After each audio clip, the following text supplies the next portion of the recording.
pamilya mo! Fernan! Fernan! Huwag kang lalapit! Isa ka pa! Elisa, huwag mo sasayangin ang buhay mo, Fernan. Sandali, makinig ka. Lalapit! Makinig ka.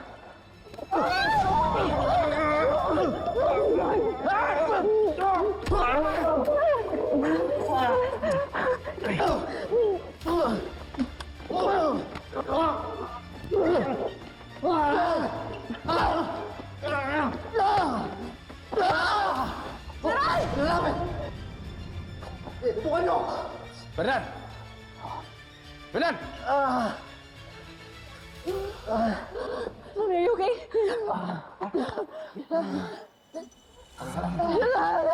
Jalal! Are you okay?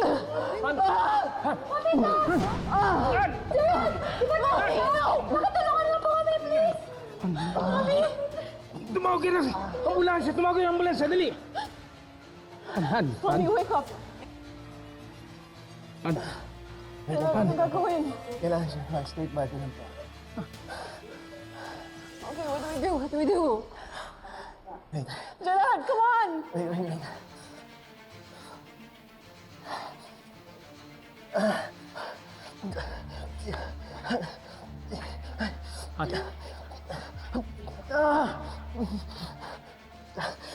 Han!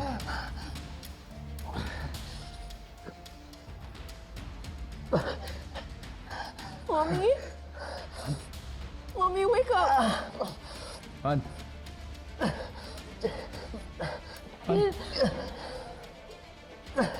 Han!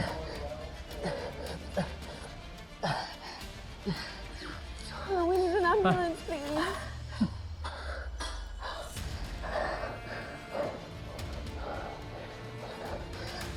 Sarang ano? What? May pais na, sandali lang. Mommy, wake up! Mommy, wake up!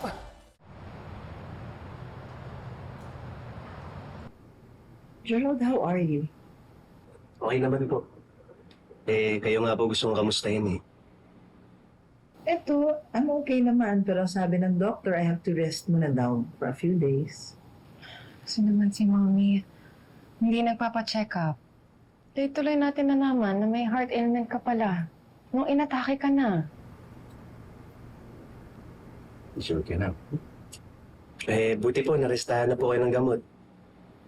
Sir, pasensya na po pala, hindi ko na nahabol si Fernan. So kaya mabuti nga hindi mo siya hinabol. Mabuti tinulong mo si Minda. Ano man sabi sa ICU, kung hindi siya nabigyan ng CPR agad, maaari siya magiging brain dead. Salamat ulit. Ginawa ko lang po kung ano yung tama. Tsaka kung ano lang po yung napag-aralan ko. Ginawa mo yun sa lit ng lahat ng mga sinabi ko tungkol sa'yo. Ginawa mo yun dahil mabuti kang tao. Gerald, thank you so much. Dahil sa'yo, nabigyan pa ako ng konting pagkakataon para makasama ko pa ang family. Chad, apologize sa lahat ng mga trust issues ko sa'yo. Alam mo kaya ako naman magawa yan dahil ang daming nag-betray sa akin. Sa lalo yung mga taong close sa akin. Tama nga si Gina eh. Kahit na hindi kita kilala, dahil sa ginawa mo para sa akin, parang nabawasan yung kaba ko na pepto na pangasawa niya.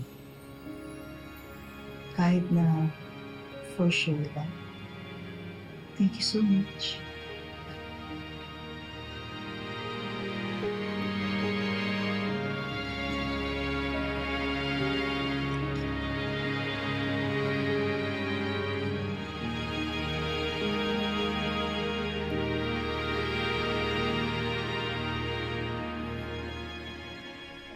Ay, nako, Diyos ko naman.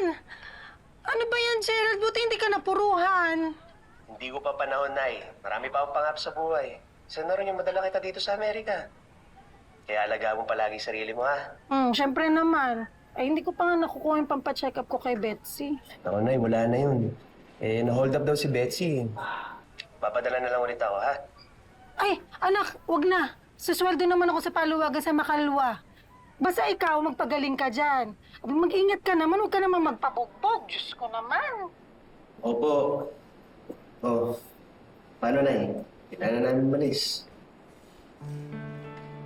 Ayun Hi po, Aling Nara. Ay, Gina, hello! Gina, maraming salamat sa pag-aalaga mo sa anak ko, ha? Pasensya na sa bala. Hindi po, okay lang po. Responsibilidad ko po si Gerald. Alam naman po ng mga tao dito na mag-asawa na kami. Ayun na nga, ang laki na nga ng hiningi sa'yo. Maabala ka pa. Ano po, hindi po siya pabigat. Gusto ko lang din naman po talaga na gumaling siya kaagad, kaya aalagaan ko po siya. Ay, naku, alam mo, mapapabilis sana yung pagbawi niya ng lakas kung masaya siya. Ay, saya, wala ako dyan. Mailuluto ko sana yung happy foods niya. Ano po yun? Bigyan mo.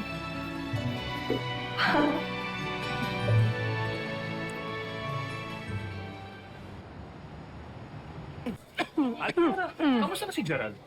Ay, hindi niya pa raw nagagalaw yung braso niya. Si Gina nga nag-aalaga sa kanya ngayon. Ang bait ng batang yun talaga. Sana siya na nga lang yung... Ay, dili na lang ako mag-talk. Uy, Aling Nora, alam ko rin sasabihin niya. Pero ako, quiet na lang. Kamusta? Bet mo si Gina. Sorry kayo. Nilibre kami ni Betsy nung isang araw. Nag-shopping kami, tapos nag-inom kami sa bar. Sana all may pera. Mayaman. Eh, hindi naman talaga datong ni Betsy yun. Ay, Ayan yung chika. ginastos niya yung pera na padala ng jowa niya para kay Aling Nora. Tapos ito pa nga, para makahingi pa siya ng pera, more tawag siya sa jowa niyang si Gerald. Ay, Jai, daig niya pa yung nasalanta ng bagyo kakaiyak. Kasi nga, sabi niya, na-hold up daw siya, kaya wala na yung pera ni Aling Nora. Alam mo, best in acting talaga tong Lola Betsy mo, no? Mukhang nauto na naman niya yung jowa niya, Day. Ano na? Uy! Uy! Uy! Uy! Ay, Aling... Aling Nora, hello po, good morning po. Bless po, Aling Nora. Bless, bait-baitan. Good morning. Kayo, kinukonsente yung pagsisinungaling ni Betsy sa anak ko, ha? Sorry po. Eh kung pag-uuntugin ko kayong tatlo. Chill lang po, Aling Nora. Namin yung puso mo. Ayaw masama, chumichika lang naman kami. Betsy, patay talaga sa akin. Patay sa akin yan. Yan kasi. Hoy! Ibunga nga mo kasi. Wala kayo, Chismosa ka. Wala kayo dyan, chumichika lang. It's not enough reason para ipamigay mo yung single mo sa isang taong katulad nun. Gina, alam mo ba si Gemma? Betsy! Sana tutuhanin niyo ng kasal nila ni Gina dahil sila deserve nila kay isa't isa. Hindi daw na-hold up. Sinaktan mo pa si nanay. At naniniwala ka namang ginawa ko yun. Sino ba yung Gina? Bakit sinabi niyang totohanin na lang yung kasal? Favorite mo, Filipino-style spaghetti, di ba? Paano mo nalaman yan, ha? Kailangan mo ng proper rest. Gina, nakakaya na bahay mo to eh. Maliit na bagay. Sige na. Partner, tanong lang, walang halong pakuhusga. May gusto ka na ba kay Gina?